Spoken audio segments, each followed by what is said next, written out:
hecha la trampa. Claro. Vamos a continuar esta tarde en lo que faltaba. Vamos a conversar, tal cual lo habíamos anticipado, con Agustín Romero, diputado del Partido Republicano, miembro de la Comisión de Hacienda. Muchas gracias, diputado, por estar con nosotros. Bienvenido, buenas tardes. Buenas tardes, diputado. Hola, buenas tardes, Juan Manuel. Paola, mucho gusto. Igualmente. Ya voy a ir preguntarle por algunas cosas estrictamente políticas, ¿no? Pero antes déjeme partir preguntándole, ¿cómo mira usted la lectura que hay respecto del IMASEC que conocimos respecto del mes de diciembre esta mañana? Bueno, hay que alegrarse cuando hay buenas noticias, ¿ya? Lo del IMASEC está por sobre lo esperado y evidentemente que cuando hay noticias de esas características positivas para nuestra economía y especialmente a puertas de un cambio de gobierno siempre son bienvenidas. Y en esto no hay que perderse. Cuando al país le va bien, a los chilenos le va bien, y en eso yo lo tomo como una buena noticia, y creo que a pesar de este gobierno, este país crece. Ya aquí no digamos que hay mucho trabajo, y en esto tengo que decirlo con claridad, mucha intención de este gobierno en que las cosas funcionen de este modo. Pero a pesar de eso, nosotros, digamos, igual el país crece. Más allá de las consideraciones, lo cierto, diputado, es que al menos en las declaraciones el gobierno sí ha declarado su interés en que el país crezca. Es cierto que no fue un tema de campaña, cuando por allá hace 4 años, no es verdad, estaba en campaña el presidente Boric, pero a poco andar durante su gobierno sí tomó relevancia este tema. Y en ese sentido quería preguntarle si usted no le reconoce ni un mérito al gobierno en este 1.7 de diciembre, en el sentido de que, bueno, que efectivamente, como usted lo resaltaba, es una buena noticia, y si es que eso podría, en su concepto, tener algo que ver con algo que haya hecho bien el gobierno. La verdad es que no le reconozco al gobierno eso, ¿ya? Y no es por ser majadero, sino que simplemente porque las políticas públicas que ha impulsado este gobierno, de las cuales el gobierno también se vanagloria, por así decirlo, con el tema de las 40 horas y el alza del salario mínimo, son aspectos que el propio Banco Central, como ente autónomo, no político, ha señalado que han sido, por así decirlo, también de una u otra forma causantes del encarecimiento de la mano de obra, y han afectado el empleo en Chile.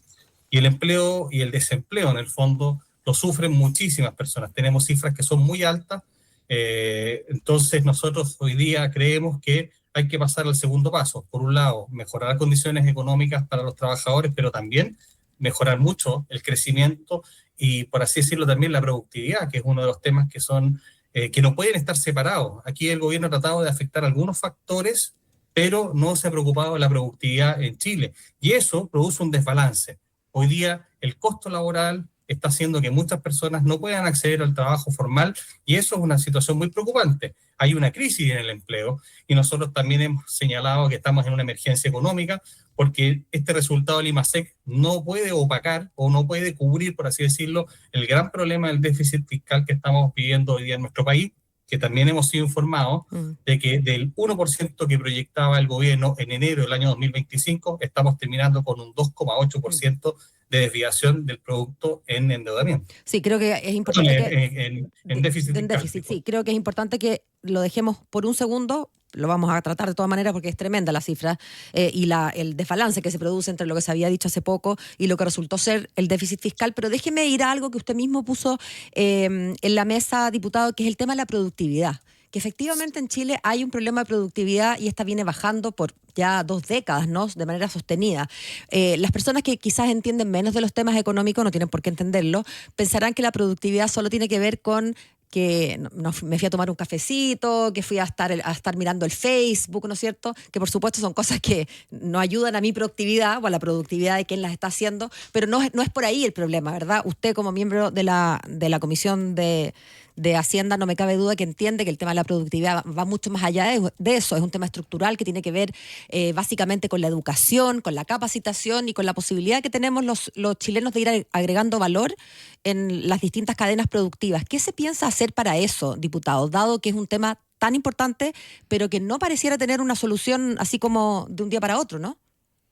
Sí, efectivamente es un tema que es bien estructural, como usted muy bien lo señala, y son más años que este gobierno, por eso Así también es. hay que ser justo, que no se le puede achacar a este gobierno. Lo que sí se le puede hacer responsable, en el fondo, es de perjudicarlo o agravarlo, y evidentemente que nosotros en el Congreso Nacional hemos sido muy, por así decirlo, estrictos y muy meticulosos en decir con claridad cuándo creemos nosotros que el gobierno está afectando la productividad y está afectando también la empleabilidad y el crecimiento. Cuando nosotros nos presentan una reforma tributaria como la que presentó el ministro Marcel, que era una reforma que realmente le iba a pegar un frenazo a la economía de una manera brutal, cuando tú tienes hoy día un gobierno que te presenta, antes de irse, una negociación ramal, que en el fondo eso sí que también es pegarle un frenazo a la economía. Cuando tú tratas siempre de incorporarle aquellos aspectos que hacen, por así decirlo, que los actores económicos tomen resguardo y no quieran invertir, evidentemente que esa situación perjudica el empleo, perjudica el crecimiento, perjudica la inversión.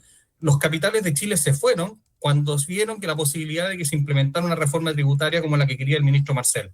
Y obviamente esos capitales no han vuelto al país. Nosotros tenemos que hoy día entregar certeza, entregar condiciones claras para que empiece a volver el capital y nosotros empecemos también con medidas en el largo plazo, que van también en la incorporación de nuevas tecnologías, la inteligencia artificial. Son bastantes los factores que entran, pero al menos el gobierno lo que tiene que hacer hoy día y lo que ha dicho el presidente electo José Antonio Kast mientras era candidato es destrabar la economía, es permitir que el desarrollo de los negocios lleguen. ¿Cuánta gente a lo mejor a ustedes les comentan de ideas, de trabajos, de inversiones que quieran hacer, pero se encuentran con una muralla de permisos, con una muralla o una maraña, por así decirlo, burocrática que impide que el emprendimiento se pueda desarrollar? Eso es lo que nosotros tenemos que ir soltando, esas amarras son las que tenemos que ir soltando. Hemos hablado de flexibilidad laboral tantas veces, pero la izquierda se opone con la flexibilidad laboral, que es necesaria también para incorporar a nuevas personas al mercado formal del trabajo. Entonces, ¿hay mucho que hacer? Sí. Y nosotros lo primero que tenemos que hacer, al menos como gobierno, es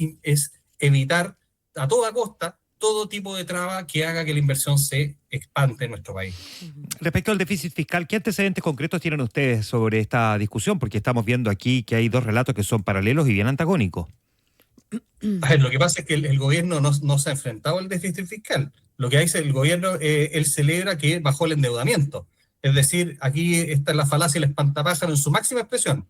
Nosotros estamos hablando que el gobierno prometió una meta de déficit en enero del año 2025. Dijo, yo me voy a desviar en mis gastos en un 1% del producto. Calculó ingresos para tener gastos que iban a ser superior en un 1% del producto. Lamentablemente, esos ingresos no se dieron por segundo año consecutivo y resulta que terminamos gastando no 1, sino que 2,8.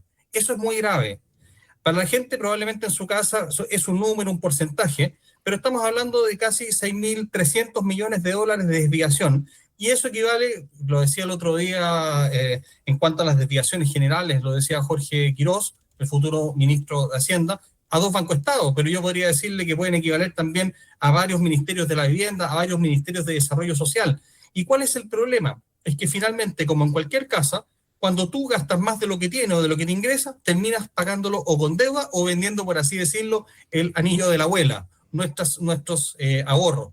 Los ahorros el ministro Marcel se los gastó. Recuerden ustedes que se gastó los ingresos extraordinarios del litio en su gran mayoría y además utilizó los fondos de emergencia que se encontraban depositados en el extranjero para poder solventar el gasto.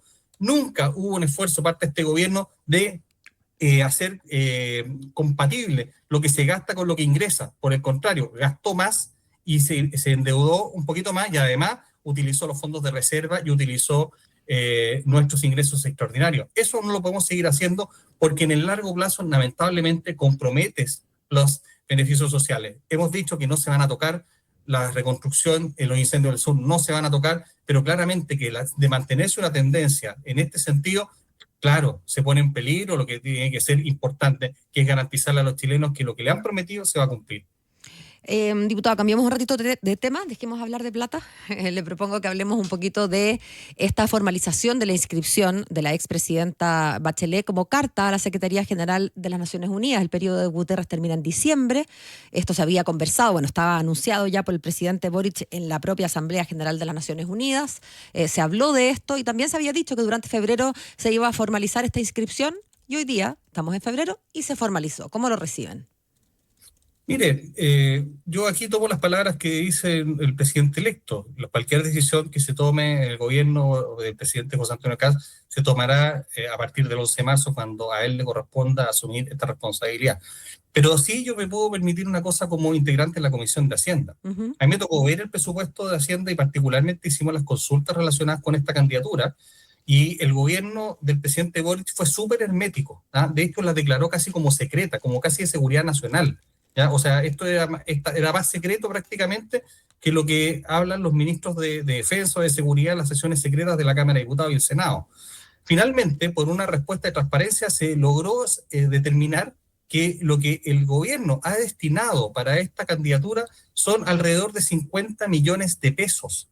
Entonces, yo me pregunto, sinceramente, ¿tiene interés este gobierno en que esta postulación funcione? Porque usted comprenderá que con 50 millones de pesos para una candidatura de esta magnitud, que significa viajes a distintos países con delegaciones, con periodistas, con personas que van a probablemente hacer lobby, conversaciones con distintos países, 50 millones de pesos, no sé, yo creo que me da la sensación de que no es suficiente. Y hoy día, bajo la situación en que nos encontramos, en que el gobierno ha anunciado un recorte de 800 millones de dólares que es insuficiente, y si esto a usted le suma lo que significa hoy día también pagar 800 millones de dólares adicionales que no están presupuestados para el reajuste de los funcionarios públicos, la pregunta es, ¿hay plata para esto? Yo tengo la sensación de que vamos a tener que tomar una decisión dolorosa en muchos temas. Y yo no sé si la presidenta Bachelet está en condiciones de decir mi candidatura a la ONU está primero que las urgencias de los chilenos. Eso es complicado. Ahora, pero afortunadamente no es ella la que tiene que hacer esa priorización. Y yo concuerdo con usted, que 50 millones de pesos es harto poco, no en términos absolutos, por supuesto, pero en términos, para lo que se quiere, en términos relativos, parece muy poco. ¿Debió entonces, diputado Romero, haber sido mayor la asignación de fondos para dicha candidatura? Es que por eso lo preguntamos. Mire, el gobierno escondió la pelota en la discusión del presupuesto de una manera increíble, porque no tiene explicación, porque si por último le han dicho, mire, vamos a gastar 500 millones de pesos, 1.000 millones de pesos, no sé, lo que sea, en una condición real, por último uno lo entiende, y los chilenos lo habrían sabido. Sí, es lo mismo que pasó con los reajustes de los funcionarios públicos. ¿Por qué no reajustaron los sueldos de los funcionarios en el presupuesto? No hubiéramos tenido la discusión presupuestaria que tuvimos. Ese es el problema de este gobierno, que te escondió la pelota. Y en este momento, claro, vamos a tener que decidir qué hacemos, porque con 50 millones de pesos usted comprenderá que me parece que es prácticamente imposible. A eso hay que sumarle el escenario geopolítico. No sabemos qué va a hacer Estados Unidos, no sabemos qué va a hacer China, que son países miembros permanentes del Consejo de Seguridad que tienen poder de veto, y por lo tanto la situación es bastante incierta. ¿Nos vamos a embarcar en esto o no conviene no embarcarnos y diplomáticamente restarnos en esta oportunidad? No hablo para nada de los méritos que tenga la presidenta Bachelet. Ya todos sabemos su trayectoria en materia internacional. No cualquier persona, digamos, ha sido 2 veces presidente de la República de Chile. Entonces, su trayectoria política internacional no está en cuestión. El tema es que esto yo siento que lo tomaron de una manera, a mi juicio, poco profesional, si quisieran políticamente realmente embarcar a nuestro país en esto. Y me parece que tener 50 millones de pesos en el presupuesto, y que más encima, quiero ser súper claro también en esto, tampoco se estableció una cantidad especial para esta candidatura.